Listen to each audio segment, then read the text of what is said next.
The sound of a suitcase zipper cut through the afternoon silence like a knife. Naomi stood frozen in the doorway of their bedroom, her grocery bag still clutched in both hands, watching her husband Trevor methodically fold his clothes into the expensive leather luggage set she'd bought him for Christmas. He didn't even look up when she entered. Didn't startle. Didn't explain. He just kept packing, his movements calm and practiced, like he'd rehearsed this moment 100 times in his mind. Trevor? Her voice came out smaller than she intended. He finally glanced up, and the coldness in his eyes made her stomach drop. This wasn't the man who'd promised to love her forever 3 years ago. This was a stranger wearing her husband's face. "We need to talk," he said, returning his attention to the suitcase. Naomi set the grocery bags down slowly, her mind racing. She'd suspected something was wrong for months. The late nights at work. The secretive phone calls. The way he'd pull away when she tried to kiss him. But seeing it happen, watching him actually leave, felt surreal. "I'm moving out," Trevor continued, his voice flat and businesslike. "I've already spoken to a lawyer about divorce papers. You'll receive them next week." "What?" The word barely made it past her lips. "What? Is there someone else?" Trevor laughed, and the sound held no warmth. "Yes, there's someone else. Her name is Vanessa Hartley. Maybe you've heard of her? She owns the Hartley Boutique Hotels. 5 properties across the state."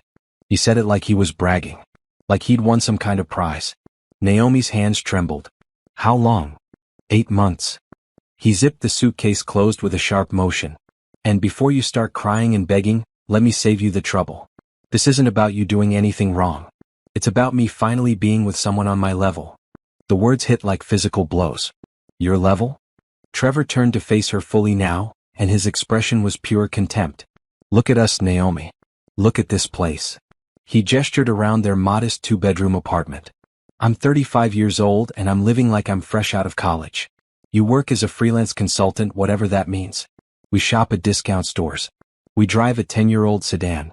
Vanessa has a penthouse downtown. She wears designer clothes. She understands ambition." Naomi felt something crack inside her chest, but she kept her face neutral. "So this is about money?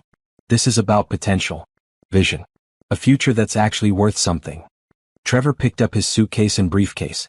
"Vanessa sees my value. She's already introduced me to people who can advance my career. In 6 months with her, I've made more connections than in 3 years with you." He walked past her toward the door, then paused. "I'll come back for the rest of my things next week. My lawyer will be in touch about dividing assets. Though honestly, there isn't much to divide, is there?" Naomi stood perfectly still, watching him. "Is that everything you wanted to say?" Trevor looked surprised that she wasn't crying or pleading. "I guess so. Look, you'll be fine. You're good at that quiet, simple life thing. Find someone who wants that. I need more." "More?" Naomi repeated softly. "Yeah, more." He opened the apartment door. "Goodbye, Naomi. I hope you find whatever it is you're looking for." The door closed behind him with a soft click. Naomi stood in the entryway for a long moment, listening to his footsteps fade down the hallway. She heard the elevator ding. Heard the doors close. Then silence. She walked to the window and looked down at the parking lot 3 floors below. She watched Trevor load his suitcase into his car, the red Audi that Vanessa had probably bought him. He pulled out of the parking spot without looking back at the building. Without a moment of hesitation. And then Naomi smiled. It wasn't a sad smile or a bitter smile. It was the smile of someone who just confirmed exactly what she needed to know. She pulled her phone from her pocket and opened her contacts, scrolling past Trevor, and Mom, and book club friends, until she reached a name she hadn't called in 5 years, Robert Chen Legal. She pressed dial. "Robert Chen's office," a professional voice answered. "This is Nora Mitchell," Naomi said, using her real name for the first time in years. "I need to schedule a meeting with Robert immediately. Tell him the experiment is over and it's time to come home." There was a brief pause, then the assistant's voice returned, filled with barely contained excitement. "Ms. Mitchell. Of course. Mr. Chen has kept your schedule open for this exact call. He can see you tomorrow morning at 9. Should I arrange for your car?" "Yes, please. Send it to my current address. I'll text you the location." Naomi looked around the modest apartment one last time. "And contact my property manager. Tell her I'll be moving back into the penthouse this week." "Right away, Ms. Mitchell. It's good to have you back." Naomi ended the call and stood at the window, watching the sun set over the city. Somewhere out there, Trevor was probably celebrating with Vanessa, toasting to his new life with his wealthy hotel owner. He had no idea that the woman he'd just abandoned for a few boutique hotels was worth more than Vanessa could ever dream of. He had no idea that Naomi Parker, the quiet freelance consultant, was actually Nora Mitchell, founder and CEO of Technova Solutions, one of the fastest-growing software companies in the country. A company currently valued at $1.2 billion. He had no idea that the simple life he'd mocked was a carefully constructed test. A way to see if anyone could love her for herself, not her money. And he just failed spectacularly. Naomi pulled the grocery bags into the kitchen and started putting items away, her movements automatic. Milk in the fridge. Bread on the counter. She felt strangely calm. Almost peaceful. For 5 years, she'd wondered if she'd made the right choice in hiding her identity. If it was fair to Trevor. If maybe, just maybe, he really loved her and would stand by her regardless of wealth. Now she knew. Her phone buzzed with a text from her business manager. "Saw you called Robert. Does this mean what I think it means?" Naomi typed back, "Yes. Time to stop playing small. Schedule board meetings for next week. We have work to do." Another text came through, this one from her sister Claire, the only family member who knew the truth. "Are you okay?" Naomi looked around the apartment where she'd lived as someone else for 5 years. At the discount furniture and bargain decorations. At the life she'd built to test someone's love. At the space Trevor had just abandoned without a second thought. She texted back, "I'm perfect. The truth always sets you free." Architected character backstory revealing identity and relationship origins. Now I need to write chapter 2, which reveals Naomi's backstory and her real identity. This should be about 1,000 words and explain why she created the fake identity, how she met Trevor, and what she's been doing for the past 5 years. I need to make this logical and reasonable while keeping the language simple. 5 years earlier, Nora Mitchell had stood in the conference room of her company headquarters, looking out at the city skyline. She was 30 years old and had just closed a deal that made her company worth $800 million. She should have felt triumphant. Instead, she felt hollow. "The reporters are waiting," her publicist had said. "They want quotes about being the youngest black female tech CEO to reach this valuation." Nora had given them their quotes. She'd smiled for the cameras. She'd said all the right things about innovation and perseverance and breaking barriers. And then she'd gone home to her empty penthouse and realized she had no one to share it with. Her last relationship had ended 6 months earlier when she discovered her boyfriend was selling information about her company to competitors.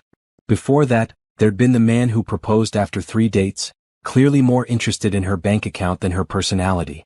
And before that, the string of people who saw dollar signs instead of a person. She'd built an empire, but she was completely alone.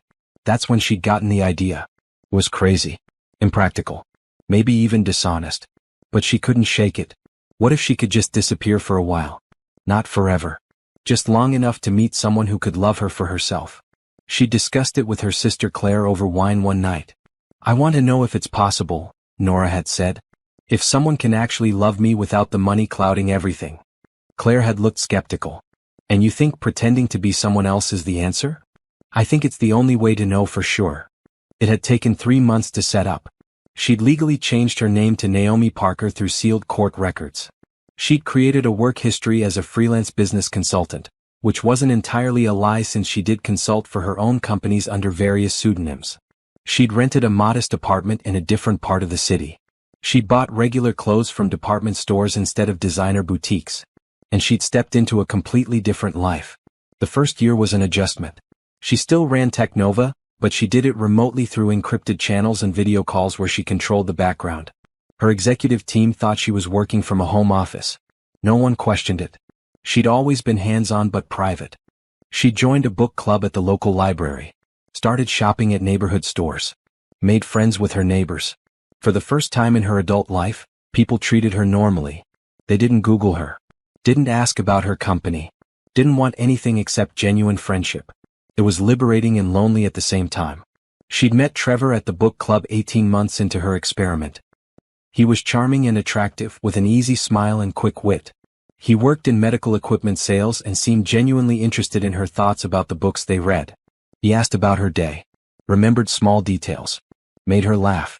They'd started dating and Nora had felt hopeful.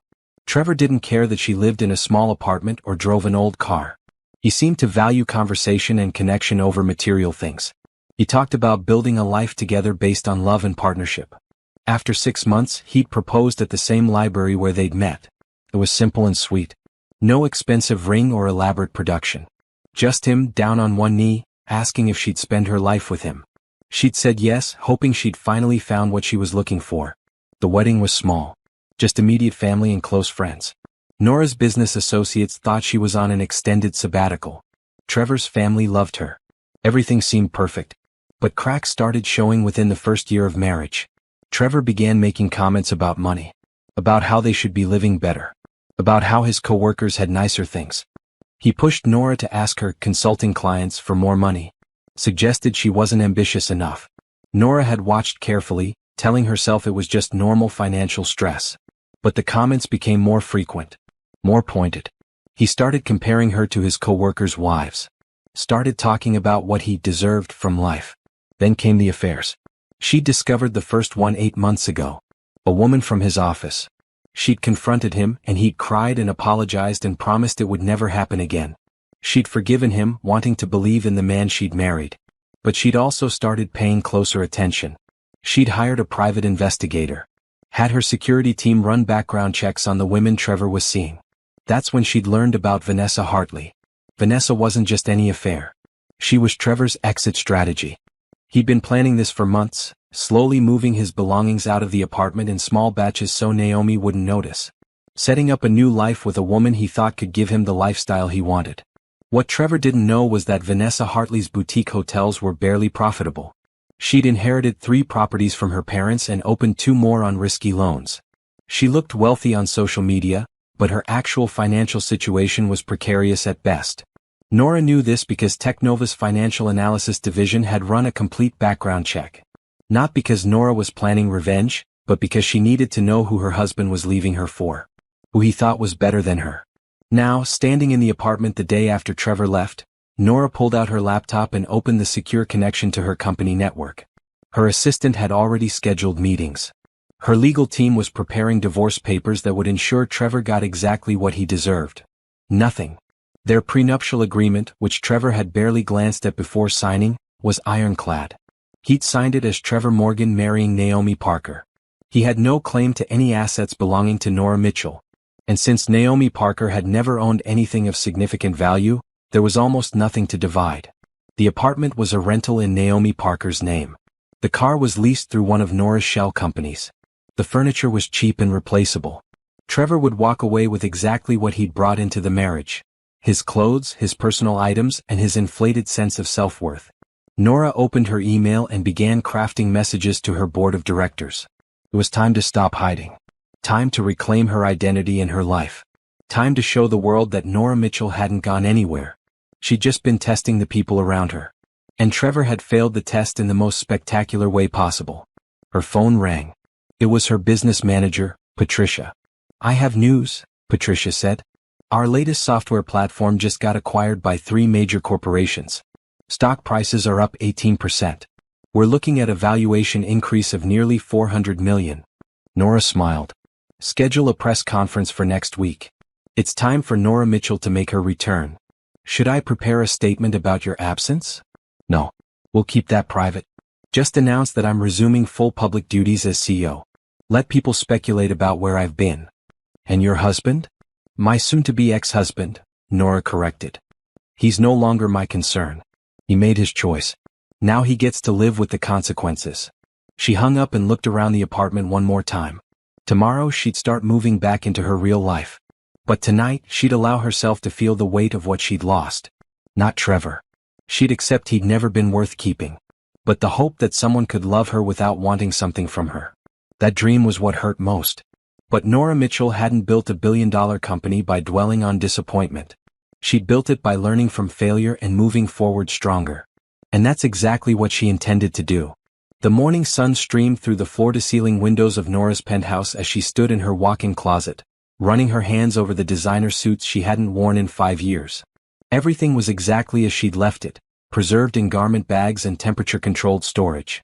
Her housekeeper had maintained the space perfectly, just as Nora had requested. "It feels strange being back here," Nora said to her reflection in the full-length mirror. Her assistant, Patricia, stood in the doorway with a tablet. "Your 9 o'clock with Robert is confirmed. The car is waiting downstairs."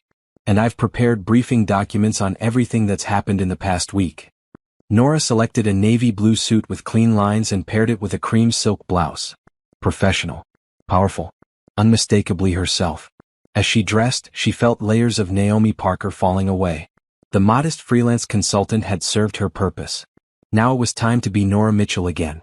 The law offices of Chin & Associates occupied the top 3 floors of a downtown skyscraper.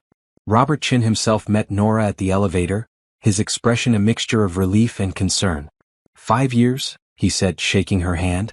I was beginning to think you'd never come back. I had to know, Nora replied simply.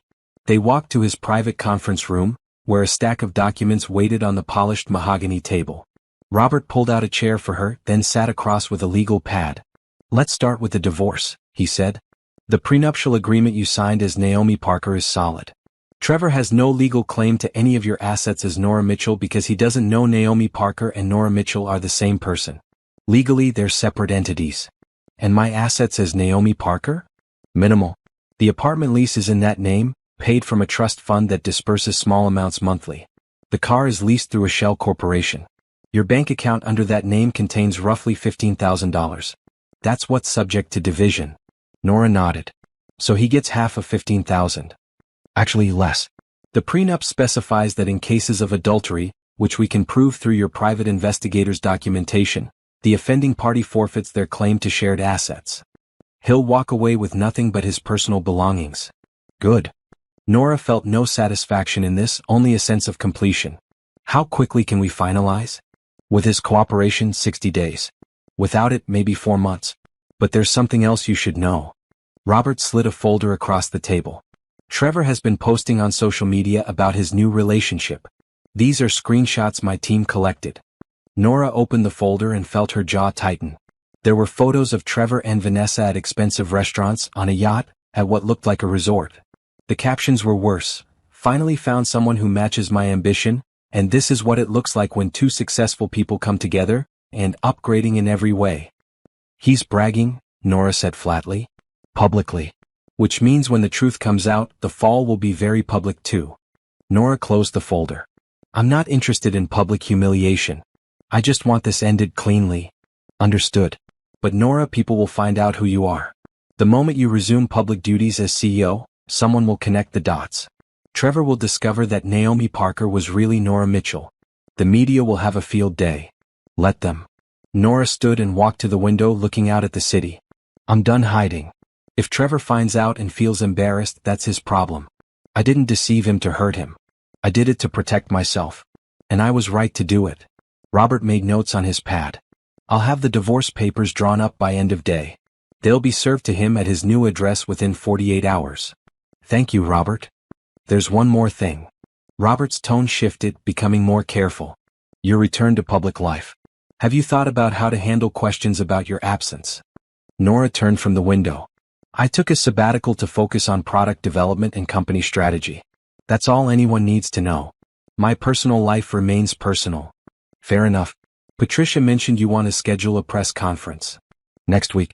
I want to announce our latest acquisitions and introduce the new software platform. Make it about business, not about me. Over the next 3 days, Nora worked 18-hour days from her penthouse, reconnecting with her executive team and reviewing every major decision that had been made in her absence. She'd never truly been gone, of course. She'd participated in every board meeting via video from her carefully controlled home office setup. She'd reviewed every contract, approved every hire, guided every strategic decision. But she'd done it all as a voice on a screen, never in person. Now she needed to reassert her physical presence. On Thursday morning, she called her entire executive team to an in-person meeting at headquarters. When she walked into the boardroom, the reaction was immediate. People stood. A few gasped. Her CFO actually teared up. Ms. Mitchell, he said. It's good to see you in person. It's good to be seen, Nora replied with a slight smile. Now let's get to work. We have a company to run. The meeting lasted 4 hours. They discussed expansion plans, acquisition targets, personnel changes, and the upcoming product launch. Nora felt herself settling back into the role she'd built for herself, the one that fit like a second skin. Meanwhile, across the city, Trevor was experiencing a very different kind of transformation. The divorce papers arrived at Vanessa's penthouse on Friday afternoon, delivered by a process server who handed them to Trevor personally. He opened the envelope in Vanessa's living room, expecting standard legal documents about dividing their modest assets. What he found instead made his blood run cold. The papers listed Naomi Parker as the petitioning party. They detailed the grounds for divorce: adultery with evidence attached. They specified the prenuptial agreement that negated any claim he had to shared assets. And they required his response within 30 days. But it was the law firm's name that caught his attention. Chin and Associates, one of the most expensive legal firms in the city. The kind of firm that represented corporations and billionaires, not freelance consultants. What is it? Vanessa asked, looking up from her laptop. Divorce papers.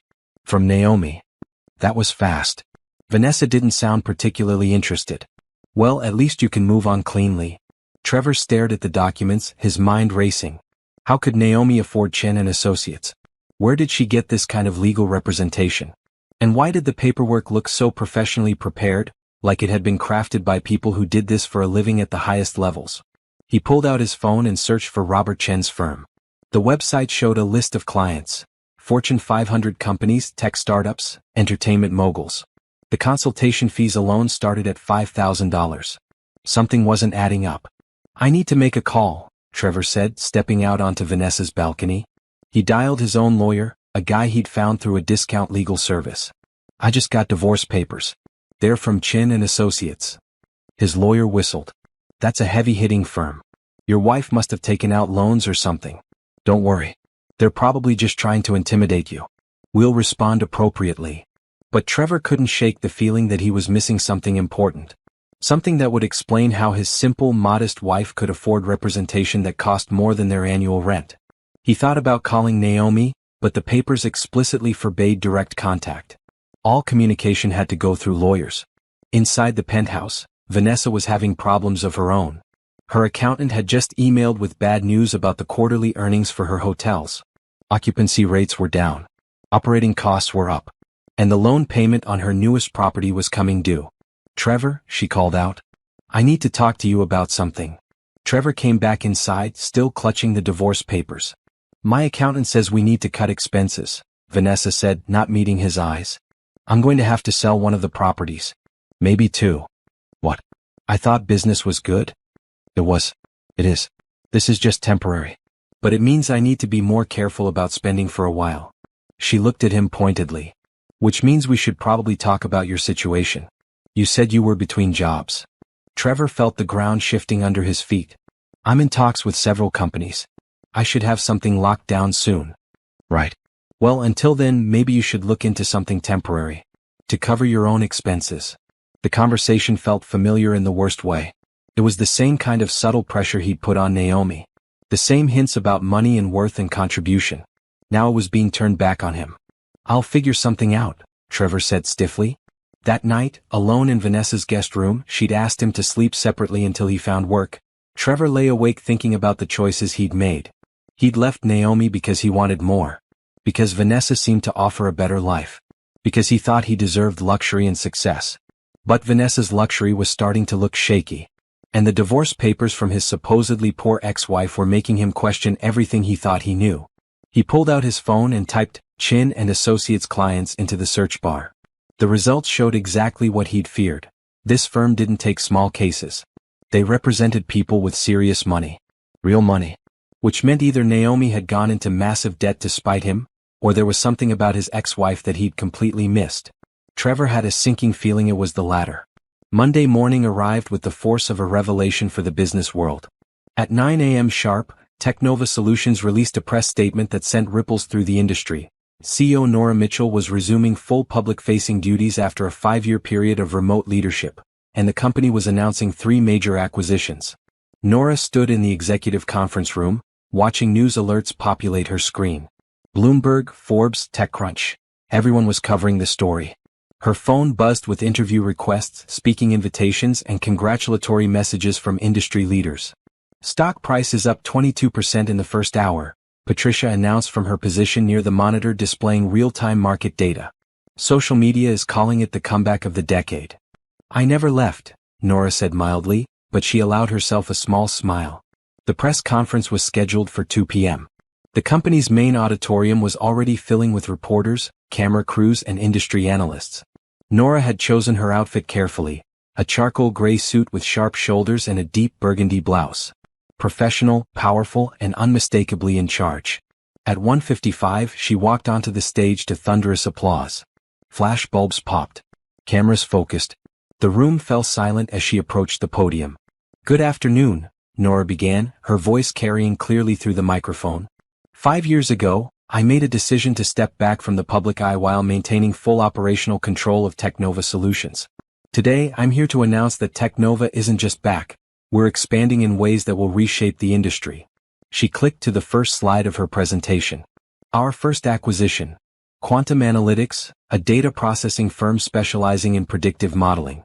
This acquisition gives us access to algorithms that will improve our software efficiency by 40%. Click. Second slide. Our second acquisition, StreamCore Technologies, a cloud infrastructure company that will allow us to offer integrated solutions to our enterprise clients. Click. Third slide. And our third acquisition, Heritage Hotels Group. This one got a reaction. Murmurs rippled through the audience.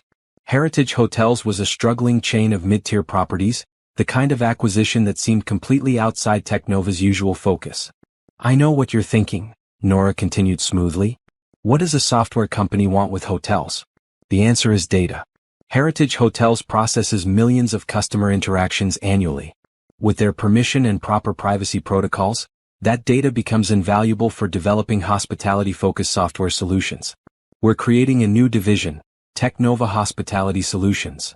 She didn't mention that Heritage Hotels was also the primary referral partner for Vanessa Hartley's boutique properties.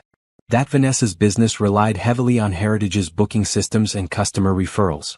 That this acquisition would effectively cut Vanessa off from her main source of new customers.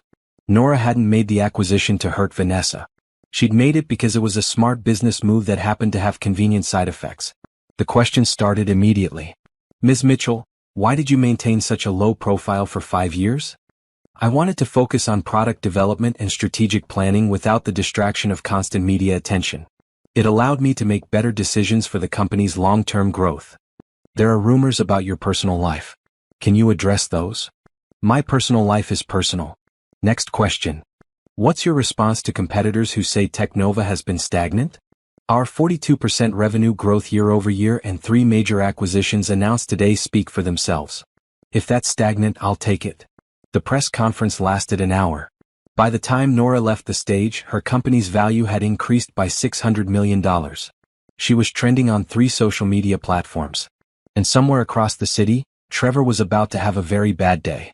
Trevor sat in a coffee shop near Vanessa's penthouse, scrolling through his phone. He'd been job hunting for 2 weeks with no success. His savings were running low. Vanessa was becoming increasingly distant. And his attempt to maintain his social media presence as a successful, upwardly mobile professional was getting harder to sustain. Then he saw the headline, "Tech billionaire Nora Mitchell returns to public eye with major announcements." The name meant nothing to him at first. He almost scrolled past it, but something made him click the article. And there, embedded in the text, was a photo from the press conference. His brain refused to process what his eyes were seeing. The woman at the podium, surrounded by cameras and reporters, wearing an expensive suit and speaking with absolute authority, was his wife. No, not his wife. His ex-wife, Naomi. Except the article called her Nora Mitchell, CEO of Technova Solutions. Billionaire. One of the most influential people in the tech industry. Trevor's hands started shaking. He clicked on another article. Then another. Each one showed the same woman. Naomi's face. Naomi's voice. But they called her Nora. They talked about her company like it was common knowledge. They referenced her net worth like it was public information. $1.8 billion. Trevor dropped his phone. It clattered onto the coffee shop table, screen still displaying Nora's photo. Other customers looked over, but he barely noticed. His mind was reeling, trying to reconcile the woman he'd left with the woman on his screen. The modest apartment. The discount shopping. The freelance consulting work. All of it had been fake? No, not fake. A disguise. A test. And he'd failed. The full weight of what he'd done crashed over him. He'd left a billionaire for a woman whose hotels were barely profitable. He'd mocked his wife's simple lifestyle when she could have bought Vanessa's entire business 100 times over. He'd traded genuine wealth for the appearance of wealth. Trevor's phone buzzed with a text from his friend Marcus. "Dude, is that your ex-wife on the news?" The tech CEO. Another text from his cousin. "Did you know you were married to Nora Mitchell?" And another from his former co-worker. "Please tell me you didn't actually leave that woman for Vanessa Hartley."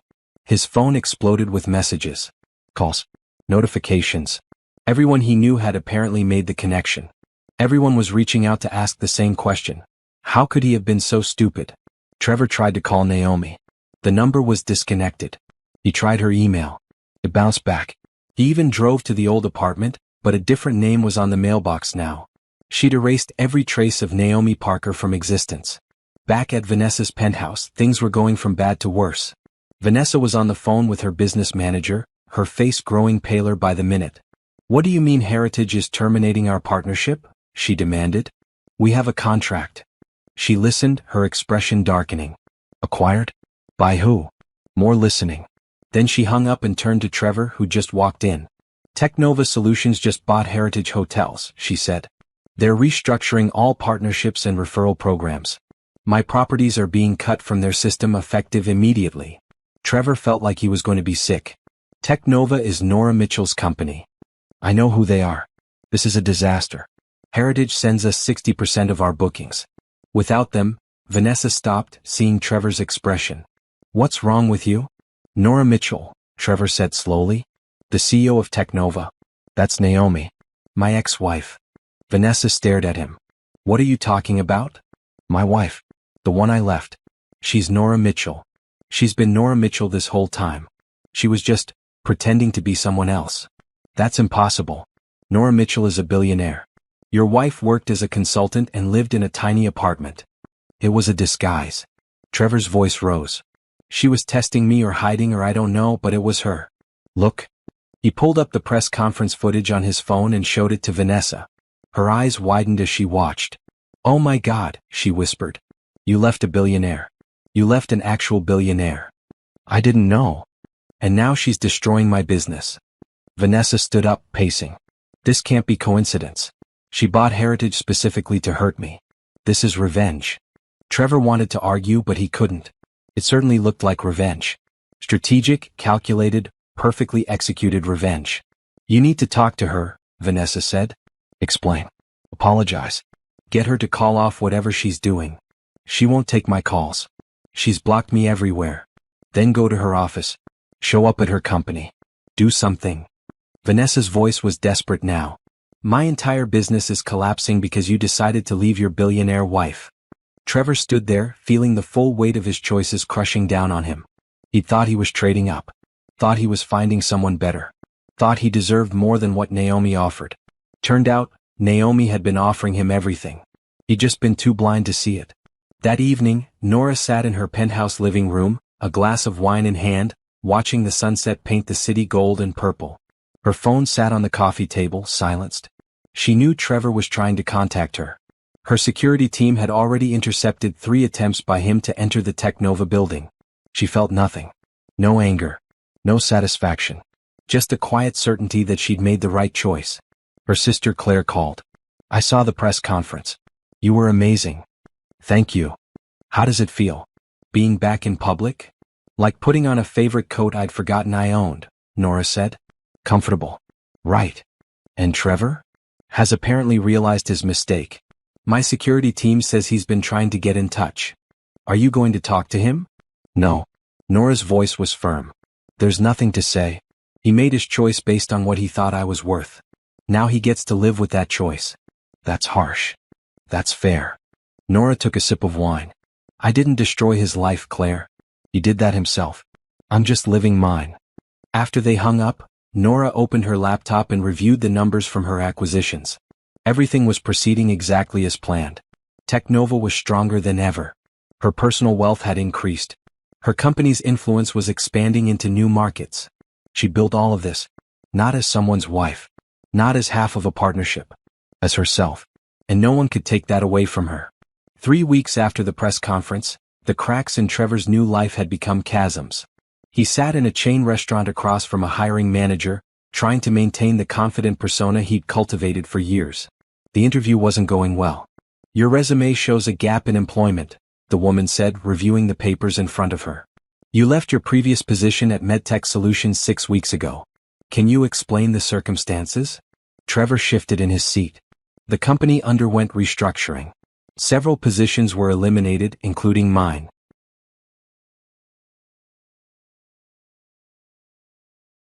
This was partially true. MedTech had downsized and his position had been one of many cut. What he didn't mention was that his performance reviews had been declining for months, ever since he'd started spending more time with Vanessa and less time focusing on his actual job. I see. And what have you been doing during this gap? Exploring opportunities. Taking time to find the right fit rather than jumping into the wrong position. The hiring manager made a note. We'll be in touch if we decide to move forward. Trevor knew that meant no. It was the same response he'd gotten from 12 other interviews in the past 3 weeks. His industry connections, the ones he'd been so proud of, had mysteriously dried up. Calls went unreturned. LinkedIn messages were ignored. It was as if everyone suddenly knew something about him that made him untouchable. He suspected they did. His very public social media posts about upgrading and finding someone who matches my ambition had aged poorly now that everyone knew he'd left a billionaire. Screenshots of his posts were circulating with mocking commentary. Someone had even created a meme using his photo with the caption, "How to Fumble a Billionaire in 3 Easy Steps." His phone buzzed as he walked to his car. Vanessa. We need to talk, her text read. Come to the penthouse. Now. Trevor drove across town with a sense of dread settling in his stomach. Things between him and Vanessa had been tense since the revelation about Naomi. She blamed him for the Heritage Hotel situation. He couldn't exactly argue. Even though Nora's acquisition was a smart business move, the timing was suspicious. Vanessa's penthouse, which had seemed so impressive when he first saw it, now felt like a gilded cage. He let himself in with the key she'd given him, finding her in the living room with papers spread across the coffee table. We have a problem, she said without preamble. Actually, several problems. Trevor sat down slowly. What kind of problems? Financial problems. The loss of Heritage's referral system has cut our occupancy rates by 58% across all properties. My accountant says if this continues, I'll be in default on my loans within 4 months. There must be something you can do. Other partnerships. New marketing strategies. I'm trying. Vanessa snapped. But it takes time to build new referral networks. And money.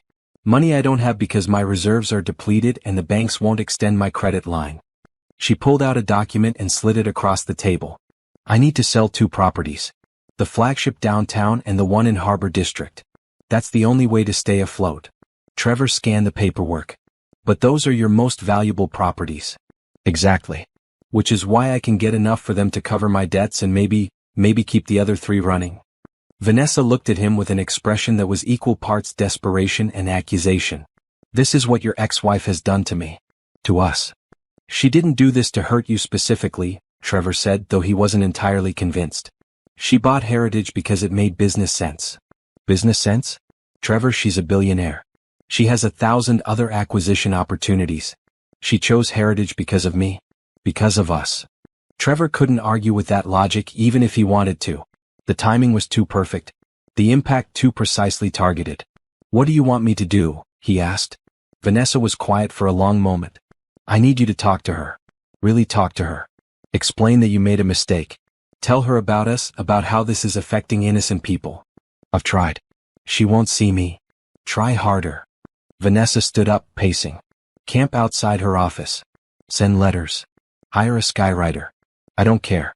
Just make her understand that this vendetta is destroying my life's work. It's not a vendetta, Trevor said quietly. It's just business. And even if it wasn't, why would she listen to me? I'm the one who left her. Who mocked her. Who chose you over her. The words hung in the air between them. Vanessa's expression shifted, becoming colder. Is that what this is about? She asked. Are you feeling guilty now? Having regrets? I'm just being realistic. Nora has no reason to help me, and even less reason to help you. Nora.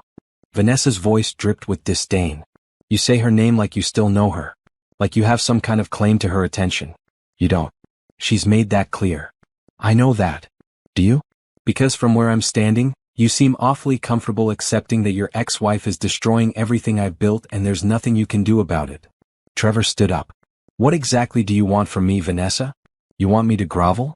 Beg? Throw myself at Nora's feet and plead for mercy? That's not going to work. She's not interested in anything I have to say.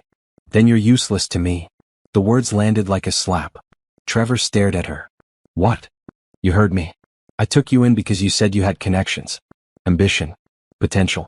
But you don't have any of those things, do you? You're just a middle-aged sales guy with no job and a billionaire ex-wife who won't give you the time of day. I've been looking for work. I've had interviews. And how many job offers? 0. Because everyone knows you're the idiot who left Nora Mitchell. You're a joke, Trevor. A cautionary tale people tell about greed and stupidity. Trevor felt something break inside him. This was the same kind of cold dismissal he'd given Naomi. The same measuring of worth based solely on money and status. Except now he was on the receiving end. So what are you saying? He asked. Vanessa crossed her arms. I'm saying that I need to focus on saving my business. And I can't do that while supporting someone who isn't contributing anything. You need to find your own place. Pay your own bills. I can't carry you anymore. You're kicking me out. I'm asking you to be independent. Like you claimed you wanted to be. Trevor looked around the penthouse, at the expensive furniture, the city views, the lifestyle he'd thought he wanted. All of it was hollow. Empty. Built on debt and appearance rather than substance. Just like his relationship with Vanessa. Fine, he said. I'll be out by tomorrow. Tonight would be better. Trevor grabbed his jacket and walked out without another word. He sat in his car in the parking garage for 20 minutes, trying to process what had just happened. His marriage was over. His relationship with Vanessa was over. His career was in shambles. His reputation was destroyed. And it was all his own fault. He pulled out his phone and scrolled through old photos. There was one from 2 years ago. Him and Naomi at a street festival eating ice cream and laughing. She looked genuinely happy. So did he. Back then he'd had everything. A wife who loved him. A stable job. A simple but comfortable life. It hadn't been glamorous, but it had been real. He'd thrown it all away for the illusion of something better. For a penthouse and expensive dinners and a woman who valued him only for what he could provide. Just like he'd valued Vanessa. The irony wasn't lost on him. Trevor started the car and drove to a budget motel on the edge of the city. It was all he could afford now. The room was small and smelled faintly of disinfectant, but it was his. Paid for with the last of his savings. He lay on the bed, staring at the ceiling and thought about how far he'd fallen. From a comfortable apartment with a loving wife to a motel room, alone and unemployed. From believing he deserved better to realizing he'd already had the best. Meanwhile, across the city, Nora was having dinner with her executive team, celebrating the successful integration of their new acquisitions. The Heritage Hotel's transition was proceeding smoothly. The new hospitality software division was already generating interest from major hotel chains. Everything was falling into place exactly as she'd planned. Her phone buzzed with a message from her security team. Trevor Morgan attempted entry to building again. Turned away. He left a letter. Do you want us to forward it? Nora considered for a moment, then typed back. No. Dispose of it. Block any future attempts to contact me through company channels. She put her phone away and returned to the conversation at her table. Trevor was her past. This, her company, her team, her success, was her future. And she refused to let the past drag her backward. The Metropolitan Business Summit was the event of the season. Every major CEO, entrepreneur, and industry leader in the city attended. It was where deals were made, connections were formed, and reputations were built or destroyed. Trevor hadn't wanted to come. The $500 ticket price had nearly emptied his checking account. But his new career counselor had insisted that networking was essential for getting back into the job market. You need to be seen, she'd said. Remind people you exist as more than a meme. So here he was, wearing his best suit, which needed dry cleaning he couldn't afford, nursing a cheap drink at the hotel bar and trying to work up the courage to actually talk to people. Vanessa was here too. She'd arrived with a group of other small business owners, all of them trying to make connections that might save their struggling ventures. She'd walked past Trevor without acknowledging him. They hadn't spoken since the night she'd kicked him out 3 weeks ago. The main ballroom was filling up for the keynote speech. Trevor checked the program and felt his stomach drop. Keynote speaker, Nora Mitchell, CEO of Technova Solutions. Topic: Innovation through integrity, building sustainable business in the digital age. Of course. Of course she was the keynote speaker. Trevor should have checked before coming. Should have known that any major business event would feature the city's most successful tech CEO. He could leave. Should leave. But something kept him in his seat as the lights dimmed and the moderator took the stage. Ladies and gentlemen, it's my great honor to introduce tonight's keynote speaker. She's built one of the fastest growing technology companies in the nation, with a current valuation of $2.3 billion. She's been named to Forbes 30 Under 30 Fortune's Most Powerful Women, and just last month, Time's 100 Most Influential People. Please welcome Nora Mitchell. The applause was thunderous. Trevor watched as Nora, walked onto the stage in a stunning emerald suit that probably cost more than his monthly motel rent. She moved with confidence and grace, waving to the crowd, completely comfortable in the spotlight. This was who she really was.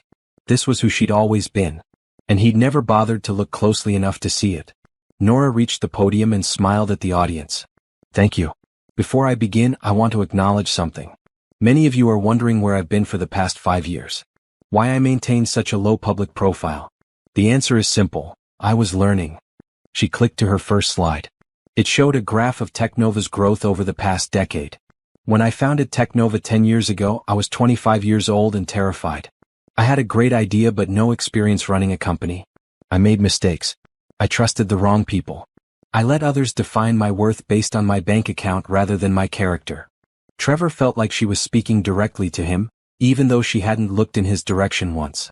So 5 years ago, I decided to do an experiment. I stepped back from public-facing duties and operated my company remotely while living a completely different life. A simpler life. A life where people didn't know who I was or what I was worth. The audience was riveted. Trevor could see people leaning forward in their seats. What I learned during those 5 years changed everything. I learned that people reveal their true values when they think you have nothing to offer them. I learned that integrity can't be bought or performed, it's either present or it isn't. And I learned that the people who love you for who you are, not what you have, are the only relationships worth keeping. She clicked to the next slide, a quote that read, "Authenticity is the greatest luxury." During my time away from public life, I was in a relationship with someone who only knew me as an ordinary person. Someone who didn't know about my company or my wealth. And eventually, that person left me because they thought I wasn't successful enough. They found someone they believed was wealthier, more ambitious, more worthy of their time. The room was completely silent. Somewhere in the back, Trevor heard Vanessa's sharp intake of breath. She'd realized, just as he had, that Nora was talking about them. That experience taught me the most valuable lesson of all, that when someone shows you who they are, believe them. When someone values money over character, status over substance, appearance over authenticity, they're telling you exactly what matters to them. And that's okay. It's information. It's clarity. Nora's voice was calm, matter-of-fact. She wasn't angry or bitter. She was simply stating facts. I share this not to embarrass anyone, but because I believe there's a broader lesson here for all of us as business leaders. We live in a world that constantly tells us to optimize, to upgrade, to trade up. But sometimes the best thing we have is right in front of us. Sometimes loyalty and authenticity are worth more than any acquisition or partnership. She clicked to a slide showing Technova's latest innovations. Which brings me to my main topic tonight, building sustainable business through integrity. Trevor stopped listening. His heart was pounding so hard he thought people at nearby tables could hear it. His face felt hot. His hands were shaking. She just told their story to a room full of business leaders, reporters, and industry influencers. She hadn't named him directly, but anyone who'd been following the social media speculation would know exactly who she meant. He looked around and saw people glancing in his direction, whispering. A few were actually pointing. Somewhere a camera flashed. Trevor stood up and stumbled toward the exit, desperate to escape. He made it to the hallway before someone called his name. Trevor. Trevor Morgan. He turned to see a reporter with a camera crew rushing toward him. Mr. Morgan, is it true that you're the person Nora Mitchell was referring to in her speech? Did you leave her because you didn't know she was wealthy? No comment, Trevor managed. How does it feel to know you walked away from a billionaire? Do you have any regrets? I said no comment. More reporters were gathering now, drawn by the commotion. Questions came from every direction. Did you know she was Nora Mitchell? Is it true you left her for Vanessa Hartley? Do you want to reconcile? Trevor pushed through the crowd and ran for the parking garage. Behind him, he could hear the reporters still calling out questions, still eager for a statement. He sat in his car, breathing hard, trying to process what had just happened. Nora had exposed him. Not cruelly or vindicatively, but efficiently. She turned his betrayal into a teaching moment. A parable about authenticity. And worst of all, she'd been absolutely right. His phone started buzzing. Text messages, social media notifications, missed calls. Everyone wanted to know if it was him. If he was really the person who'd been too blind to see what he had. One text was from his mother, "Please tell me that wasn't about you." Another from his brother, "Dude, what did you do?" And one from a number he didn't recognize, "How does it feel to be the biggest idiot in the city?" Trevor turned his phone off and drove back to his motel. When he arrived, there were reporters in the parking lot. Someone had figured out where he was staying. He kept driving. That night, Trevor checked into a different motel on the opposite side of the city, paying cash and using a fake name. He lay in the dark, listening to sirens and traffic, thinking about the moment when everything had fallen apart. Not tonight. Not at the summit. But that day 4 months ago when he'd stood in their modest apartment and told Naomi she wasn't enough. When he'd looked at the simple life they'd built together and decided it had no value. He'd been measuring success by all the wrong metrics. Square footage and price tags and social media impressions. He'd never asked the questions that actually mattered. Am I happy? Is my partner trustworthy? Do we build each other up? Now he had all the answers. Too late to matter. Too late to change anything. Across the city, Nora returned to her penthouse after the summit. Her speech had been well received. 3 journalists had requested follow-up interviews. Her executive team was thrilled with the publicity. Claire called. "I watched the live stream. That was incredibly brave." "It needed to be said," Nora replied. "Not as revenge. As closure. Now everyone knows the truth and I can move forward without speculation." "How do you feel?" "Free," Nora said and meant it. "For 5 years I've been carrying this secret. Wondering if I did the right thing. Testing people. Tonight I took control of the narrative. I told my story on my terms." And Trevor? Is dealing with the consequences of his own choices. Just like everyone else. After they hung up, Nora stood at her window looking out at the glittering city. She felt lighter than she had in months. The speech hadn't been about hurting Trevor. It had been about reclaiming her own story. About turning a painful experience into something meaningful. Tomorrow she'd go back to running her company. She'd continue building her empire. She'd focus on the people and projects that actually mattered. And Trevor Morgan would fade into the background where he belonged. A lesson learned, a chapter closed, a story told. Nothing more. The morning after the summit, Trevor's face was everywhere. Not by name. Nora had been careful not to identify him directly, but by implication. Social media detectives had done their work overnight. Screenshots of his old posts about upgrading were paired with clips from Nora's speech. The hashtag Billionaire blunder was trending nationally. Trevor sat in his motel room, watching his entire life become a cautionary tale on the internet. Someone had created a TikTok explaining the whole story with dramatic reenactments. It had 3 million views. Another person made a YouTube video titled, "The Man Who Fumbled a Billionaire." A complete timeline. 800,000 views in 6 hours. His phone, which he'd turned back on against his better judgment, wouldn't stop buzzing. His email inbox had over 200 messages, most from reporters requesting interviews. A few from former friends expressing shock or offering hollow sympathy. Several from strangers calling him every name imaginable. One email stood out. It was from his former employer, MedTech Solutions. "Dear Mr. Morgan, it has come to our attention that you may have been involved in the situation referenced by Nora Mitchell during her keynote address at the Metropolitan Business Summit. While we cannot confirm specifics, we feel it necessary to clarify that your departure from MedTech Solutions was due to performance issues and budget cuts, not any other circumstances. We wish you well in your future endeavors. Sincerely, Human Resources Department." They were distancing themselves, making sure no one thought his failure reflected on their company. Trevor couldn't even blame them. His phone rang. "Vanessa." He answered out of morbid curiosity. "Have you seen what they're saying about me?" she demanded without greeting. "About you?" "Yes. People are calling me a gold digger. Saying I seduced you away from your wife for money I don't even have.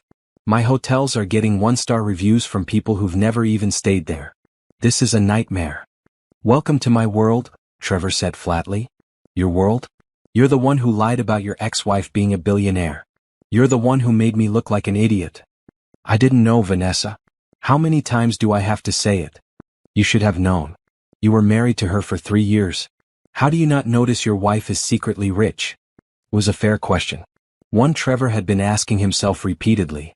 How had he missed it? Looking back, there had been signs. Naomi's confidence. Her business knowledge. The way she handled problems with calm efficiency. Her extensive vocabulary and sophisticated taste in books and art. But he'd been so focused on what she didn't have, the big house, the fancy car, the designer clothes, that he'd never looked at who she actually was. I need you to do something, Vanessa continued. I need you to make a statement. Tell people this wasn't about money. That we genuinely fell in love. Make them understand it was real. Was it? Trevor asked. Was it real, Vanessa? Because from where I'm sitting, you kicked me out the second I stopped being useful. Silence on the other end. That's what I thought, Trevor said. You're on your own with this one. Just like I am. He hung up before she could respond. The rest of the day passed in a blur of humiliation. His social media accounts were flooded with comments. His LinkedIn profile, which he'd carefully curated to present himself as a successful professional, was now a joke. Someone had edited his headline to read "Relationship Strategist, specializing in trading down." By evening, mainstream news outlets were picking up the story. Not as front-page news but as human interest pieces. "The Real Cost of Materialism," read one headline. "When the Grass Isn't Greener," read another. Trevor was being used as an example. A warning. A punchline. His phone rang again. His mother this time. He considered not answering but knew she'd just keep calling. "Trevor Anthony Morgan," she said, her voice tight with disappointment. "Please tell me this isn't true." "Mom? You left your wife for another woman? A wife you never even told us was successful? What were you thinking?" "I thought," Trevor stopped. What had he been thinking? "I thought I deserved better. Better than a woman who loved you? Better than a stable marriage? Better than someone who stayed with you through everything?" His mother's voice cracked. "Your father and I raised you better than this." "I know, Mom. I know. That poor girl. Naomi. I always liked her. She was kind and smart and she made you happy. Do you remember being happy, Trevor? Because I do. I remember you coming to Sunday dinner with the biggest smile on your face, talking about the book club where you met her, the conversations you had." Trevor did remember. Those had been good times. Simple times. Real times. "Can you fix this?" his mother asked. "Can you apologize?" "She won't talk to me, Mom. She's made that clear."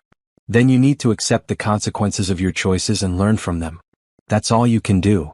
After they hung up, Trevor lay on the motel bed and stared at the water-stained ceiling. His mother was right. There was no fixing this. No going back. No redemption arc where he proved himself worthy and won Nora back. This was his reality now. The man who'd left a billionaire. The cautionary tale. The punchline. Across the city, Vanessa was experiencing her own version of hell. Her remaining 3 hotel properties were hemorrhaging money. The bad reviews had spread across every major travel site. Guests were canceling reservations. Her staff was quitting. And worst of all, her creditors were circling. She sat in her penthouse, which she'd have to sell soon if things didn't turn around, reading an email from her lawyer. 3 of her investors were filing suit, claiming she'd misrepresented the financial health of her business. They wanted their money back plus damages. Her phone rang. Her accountant. "Vanessa, we need to talk about bankruptcy," he said without preamble. "Chapter 11 would allow you to restructure, keep at least one property going while you—" "No."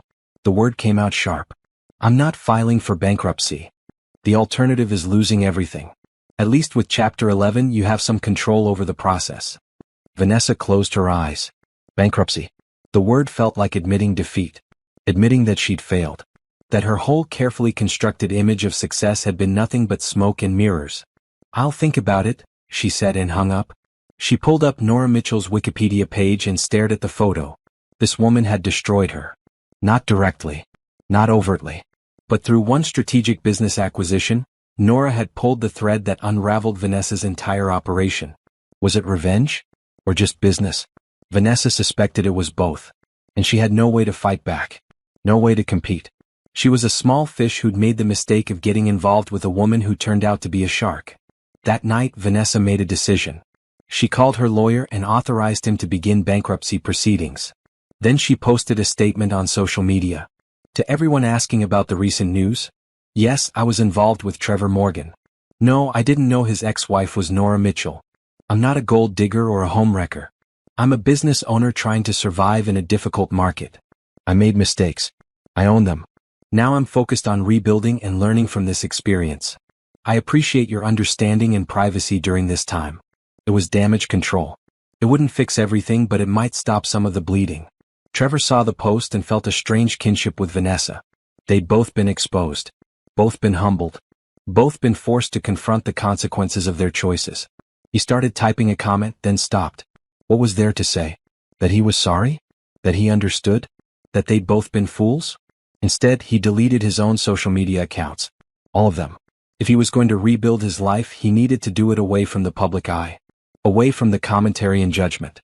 He needed to do what Nora had done. Step back, learn, and come back stronger. If he ever could. Meanwhile, Nora was having dinner with her foundation's advisory board, discussing expansion plans. The foundation had received a massive influx of donations following her speech.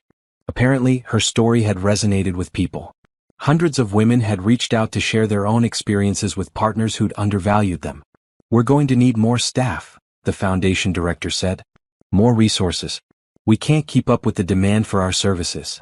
Then we'll expand, Nora said simply. This is exactly why I started this foundation. To help people who've been in similar situations. After the meeting, her executive assistant Patricia approached her. I have something to show you. Trevor's made the news again. Nora sighed. I don't want to hear about Trevor. This is different. He deleted all his social media. Completely disappeared from the internet. Nora considered this. Good for him. Maybe he's finally learning. Are you sure you don't want to reach out? Offer some kind of closure? Closure is something you give yourself, not something you get from other people, Nora said. Trevor and I are done. That chapter is closed. I'm focused on the future now. And she was. Her company was thriving. Her foundation was growing. Her personal life was peaceful and drama-free. For the first time in years, Nora felt like she was exactly where she was supposed to be. Doing exactly what she was meant to do. And nothing, no ex-husband, no social media storm, no public scrutiny, could take that away from her. 6 months after the Metropolitan Business Summit, Nora stood in the community center she just opened in the city's south side. The space was bright and welcoming with computer stations, private consultation rooms, and a small cafe.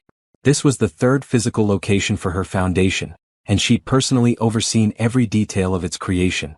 This is incredible, said Patricia, walking through the main room. You've really built something special here. Nora smiled, watching a group of women attend a workshop on business plan development. This is what matters. Not the headlines or the stock prices. This. The foundation had grown exponentially since her speech. What had started as a small grant program now offered legal assistance, business mentoring, housing support, and career counseling for women leaving difficult situations. They'd helped over 500 women in 6 months, with success stories that made all the work worthwhile. One woman had left an abusive marriage and started a successful catering business. Another had escaped a controlling partner and was now enrolled in medical school. A third had walked away from a relationship where she'd been financially exploited and was now working as a financial advisor, helping others avoid the same pitfalls. Ms. Mitchell? A young woman approached nervously. I just wanted to thank you. Your foundation helped me leave my ex-husband. He told me I was worthless, that I'd never make it on my own. But your legal team helped me with the divorce, and your business program gave me the confidence to start my own graphic design company. I've been profitable for 3 months now. Nora took her hand. That's all you. We just provided resources. You did the hard work. After the woman left, Nora felt the familiar sense of purpose settle over her. This was why she'd built her company, why she'd worked so hard. Not just for personal success but to create opportunities for others. Her phone buzzed. A reminder about dinner with James Carrington. She smiled. James had entered her life quietly, the way good things often did.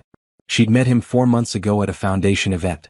He directed a nonprofit that provided housing assistance to families in crisis. They'd started talking about their work, discovered shared values, and gradually realized they enjoyed each other's company. Their first date had been coffee and a walk through the botanical gardens. No expensive restaurants or elaborate gestures. Just conversation and connection. James didn't know about Technova at first. Her foundation work was under her legal name, and she'd introduced herself simply as Nora. When he'd eventually found out, his reaction had been refreshingly understated. That explains the generous foundation budget, he'd said with a smile. But it doesn't change anything about who you are. That's when Nora knew he was different. They took things slowly. No rushing into commitment. No declarations of love after 3 dates. Just steady, consistent presence. James showed up when he said he would. He listened when she talked about her work. He had his own life, his own passions, his own purpose. He didn't need her to complete him or validate him or provide him with a lifestyle. He just liked her.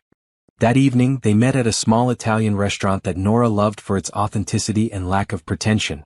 James was already there, reading a book at their usual table near the window. "How was the center opening?" he asked as she sat down. "Perfect. The workshops are already filling up. We're going to need to add more session times."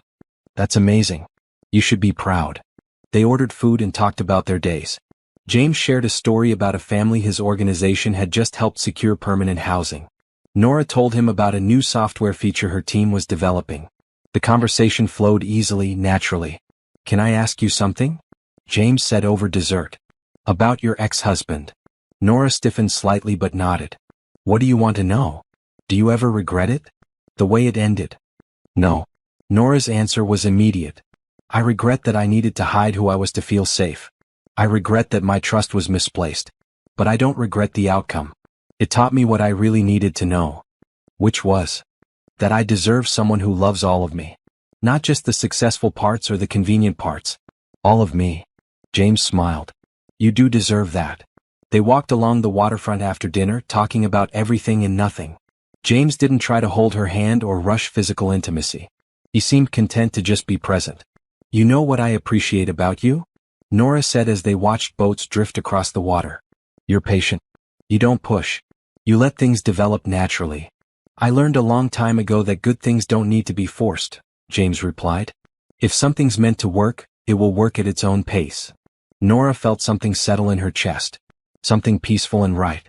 This was what she'd been looking for all along. Not grand gestures or expensive gifts. Just genuine connection with someone who saw her clearly and chose to stay. Meanwhile, across the city, Trevor was experiencing his own quiet transformation. After deleting his social media and moving out of the motel, he'd found a small studio apartment in a working-class neighborhood. He'd taken a job at a call center. Nothing glamorous, but it paid the bills and didn't require him to network or maintain appearances. His days had become simple. Wake up, go to work, come home, sleep. No dating. No socializing. No attempts to reclaim his former life. He'd started therapy 6 weeks ago. His therapist, Dr. Patel, had helped him understand the patterns that led to his betrayal of Naomi. The need for external validation. The measuring of worth through material success. The inability to appreciate what he had until it was gone. "You're doing good work," Dr. Patel said during their weekly session. "You're taking responsibility. That's the first step toward real change." "Sometimes I think about reaching out to her," Trevor admitted. "Writing a letter or something. Just to apologize." "Why?" "Because I owe her that. Because she deserves to hear that I understand what I did wrong." "Is that for her benefit or yours?" Trevor considered this. "I guess, maybe both? Be honest, Trevor. Who does it serve more?" "Me," Trevor said quietly. "It would make me feel better. Like I'd done the right thing. But it wouldn't change anything for her." "Exactly. Sometimes the most respectful thing we can do is leave people alone. Let them move forward without us inserting ourselves back into their story." Trevor knew Dr. Patel was right. Nora had made it clear she wanted no contact. Respecting that boundary was the least he could do. He'd seen her in the news occasionally. Her company continued to grow. Her foundation was making real impact. She looked happy in the photos. Genuinely happy, not the performance of happiness he was used to seeing on social media. She'd moved on completely. Rebuilt without him. Thrived without him. That hurt in a strange way. Not because he wanted her back. He knew that ship had sailed and sunk, but because it confirmed what he'd feared all along. He'd been unnecessary. Their relationship hadn't been the partnership he'd thought it was. It had been her testing him and him failing. He was replaceable. Forgettable. A footnote in her story. But maybe that was okay. Maybe being a cautionary tale was his contribution to the world now. His story had clearly resonated with people. He still occasionally saw references to "the guy who left a billionaire" in articles about relationships and materialism. If his mistakes could help other people avoid the same fate, at least his failure had purpose. One evening, Trevor's mother called to tell him his younger sister was getting married. "Will you come to the wedding?" she asked. "I don't know, Mom. Won't it be awkward? Life is awkward, Trevor. That's not a reason to miss important moments. Your sister wants you there. Trevor agreed to think about it. After they hung up, he realized he was scared. Scared of seeing his extended family, of fielding questions about his life, of being pitted or judged. But he also realized that hiding wasn't the answer. He'd spent so much time trying to appear successful that he'd forgotten how to just be human. To show up imperfectly and honestly. Maybe it was time to start practicing that. The night before his sister's wedding, Trevor sat in his small apartment and wrote in the journal Dr. Patel had recommended. He wrote about his regrets. About the lessons he was learning. About the person he wanted to become. And for the first time in months he felt something like hope. Not hope that things would go back to how they were. Not hope that he'd somehow redeem himself in Nora's eyes. But hope that he could build a different kind of life. A smaller, quieter, more authentic life. The kind of life Naomi had been living all along. While Trevor wrote in his journal, Nora sat in her penthouse reviewing proposals for the foundation's next expansion. James was there too, reading on the couch while she worked. They existed in comfortable silence, each focused on their own tasks but enjoying the shared space. "You work too hard," James said eventually, looking up from his book. "Says the man who just told me about his 12-hour day yesterday." "Fair point." He smiled. "Want to take a break? Go for a walk." Nora saved her document and closed her laptop. "That sounds perfect."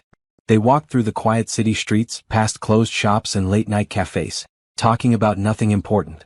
James told her about a documentary he wanted to watch. Nora mentioned a tech conference she'd been invited to speak at. "Will you go?" James asked. "Probably. It's a good opportunity to talk about the work we're doing. We could make a weekend of it.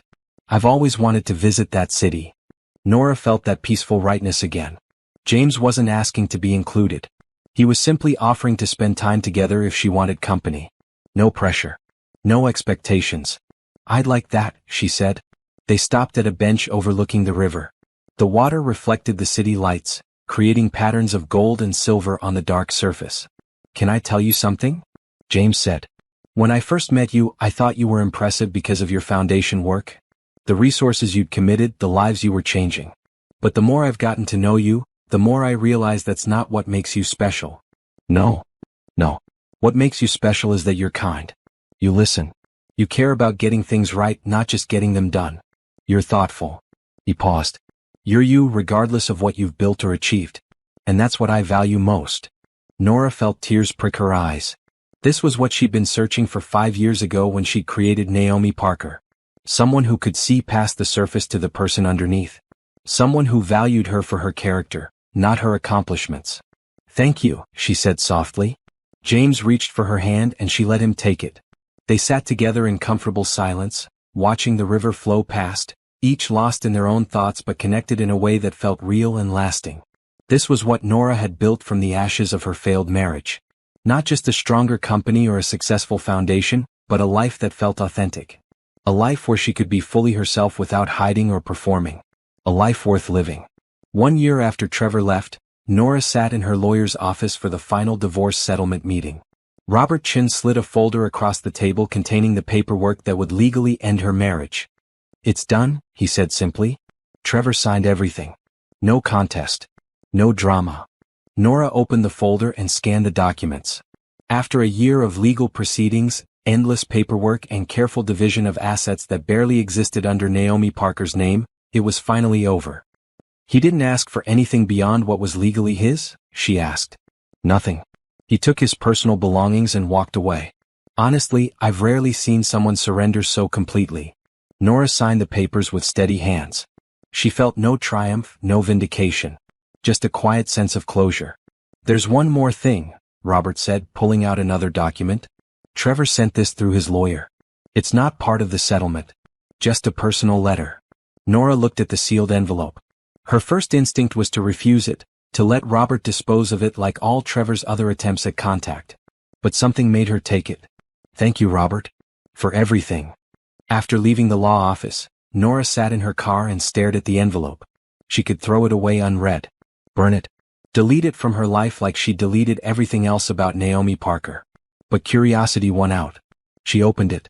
The letter was handwritten on simple notebook paper. "Nora, I know you probably won't read this. I know I have no right to ask for your time or attention. But my therapist says that sometimes we need to say things out loud even if no one hears them, so here I am, writing words you'll probably never see. I'm sorry. Not just for leaving, but for all the ways I failed you during our marriage. For making you feel like you had to hide who you were. For measuring your worth in dollars instead of character. For being so blind that I couldn't see what was right in front of me.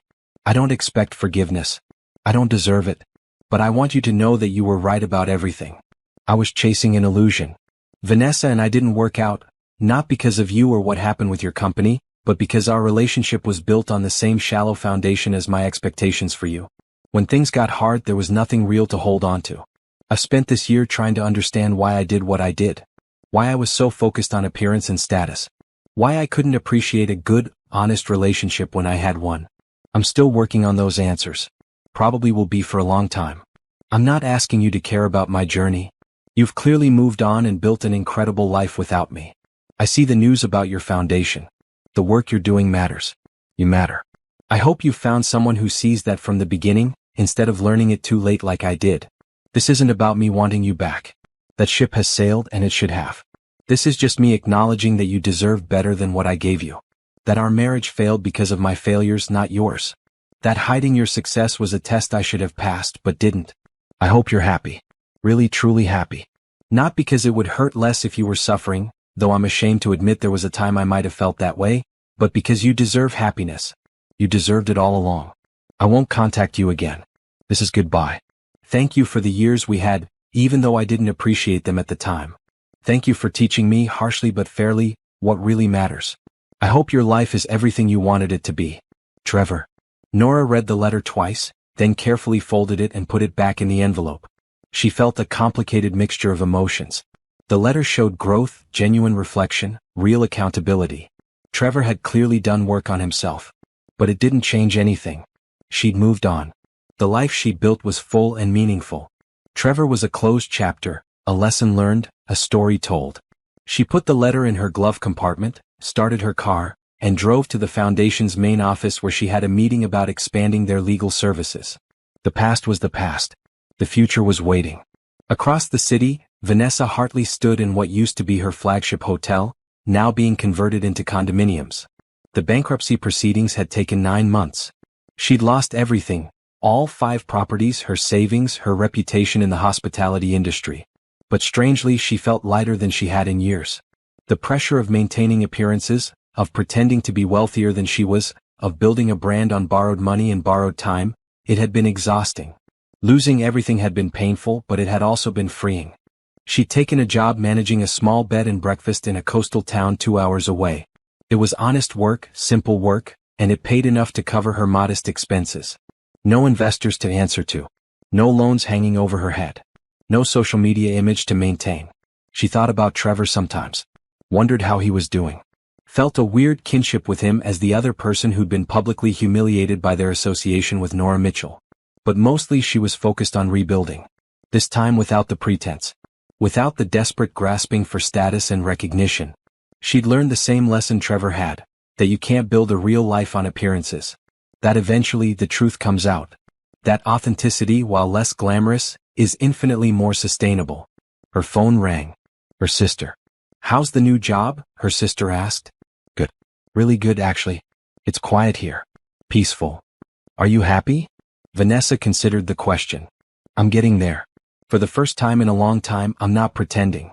That feels like a start." After the call, Vanessa walked along the beach near her new workplace. The ocean stretched out endlessly and she felt small in a good way. Small and real and present. She'd spent so many years trying to be someone important, someone impressive, someone worthy of attention. Now she was just Vanessa. Working a normal job. Living in a small apartment. Starting over. And somehow that felt like enough. Meanwhile, Trevor attended his sister's wedding. It was a beautiful ceremony, simple and heartfelt. Trevor sat in the back row with his parents, watching his sister marry someone who clearly adored her. During the reception, his sister found him at the quiet table he'd chosen away from the main crowd. "I'm glad you came," she said, hugging him. "Me too. You look beautiful. He seems like a good guy." "He is." She sat down next to him. "Mom told me about what happened. With your ex-wife." Trevor winced. "Yeah. Not my finest moment. Mom says you're doing better though. That you're working on yourself." Trying to. It's a process. His sister squeezed his hand. You know what I remember about you and Naomi? You were lighter around her. Happier. Not trying so hard to be something. Just you. Trevor felt his throat tighten. I didn't realize that at the time. Most people don't realize what they have until it's gone. But the fact that you realize it now means you can do better next time. I don't know if there will be a next time. I'm pretty much relationship poison at this point.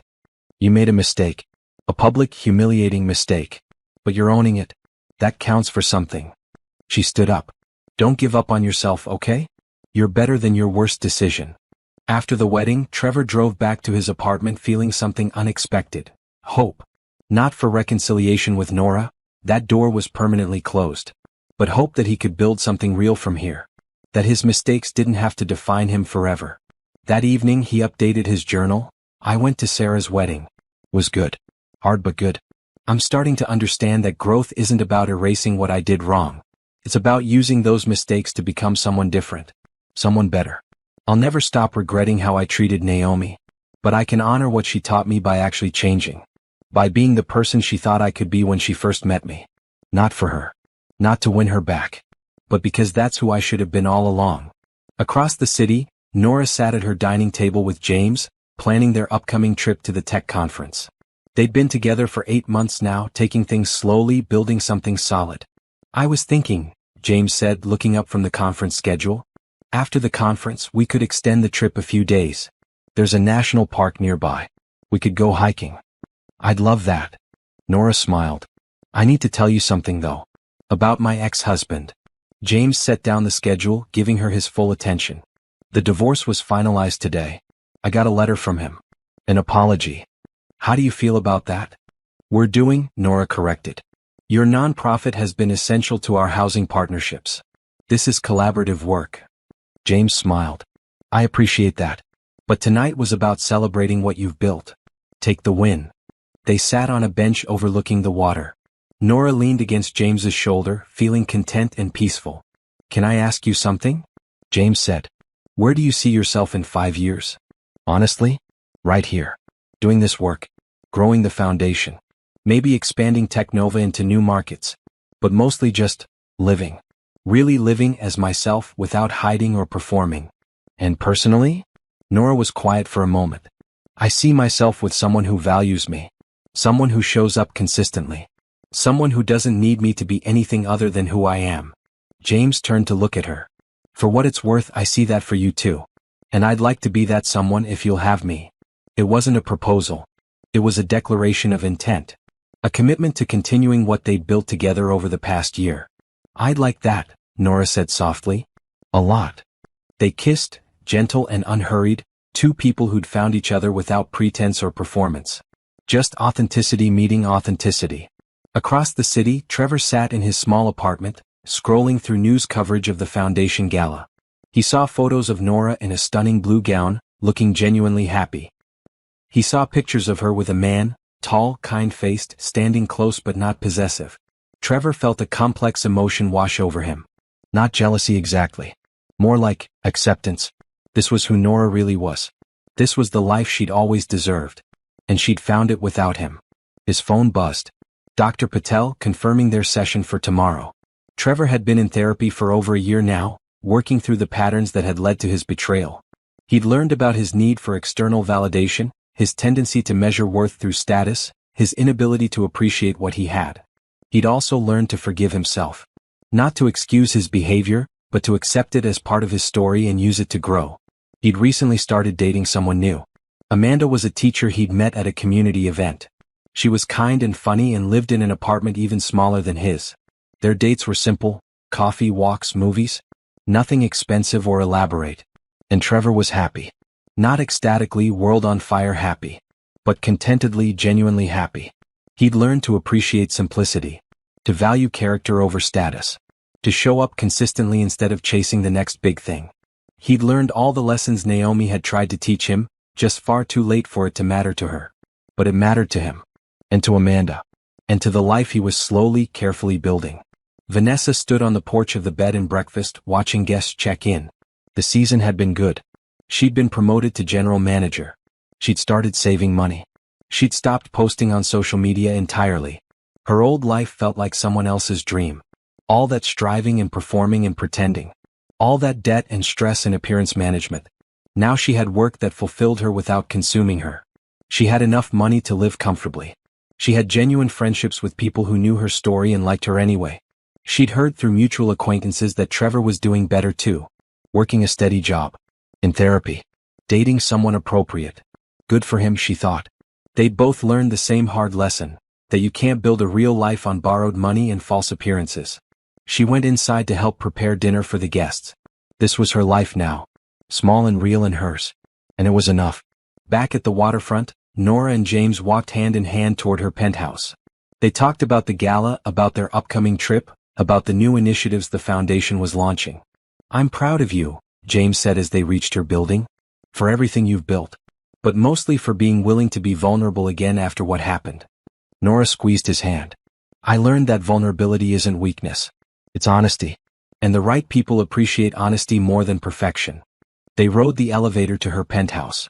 Inside, Nora poured them each a glass of wine, and they stood at the floor-to-ceiling windows, looking out at the city they both loved. "You know what's strange?" Nora said. "I spent 5 years pretending to be someone else to find authentic love. And I failed. But then I stopped trying, stopped testing, and just lived as myself. And that's when I found you." "Maybe that's the lesson," James said. "That you can't find authenticity through deception. You can only find it by being authentic yourself and trusting that the right people will see it." Nora thought about Trevor's letter, still tucked in her glove compartment. About the journey she'd been on. About the person she'd become through all of it. "I'm grateful for how it all turned out," she said. "Not the pain. But the growth. The clarity. The understanding of what really matters. Which is being seen. Being valued. Being loved for who you actually are, not who someone needs you to be." James raised his glass. "To being seen." "To being seen," Nora echoed, and they clinked glasses. The future stretched out before them, full of possibility and promise. Nora's company would continue to grow. Her foundation would help thousands more women. Her relationship with James would deepen and evolve. But none of that mattered as much as this moment, standing in her real home with her real name, beside someone who knew her completely and chose her anyway. This was the happy ending she'd been searching for. Not perfect. Not fairy tale. Just real and honest and hers. And after everything she'd been through, that was more than enough. It was everything.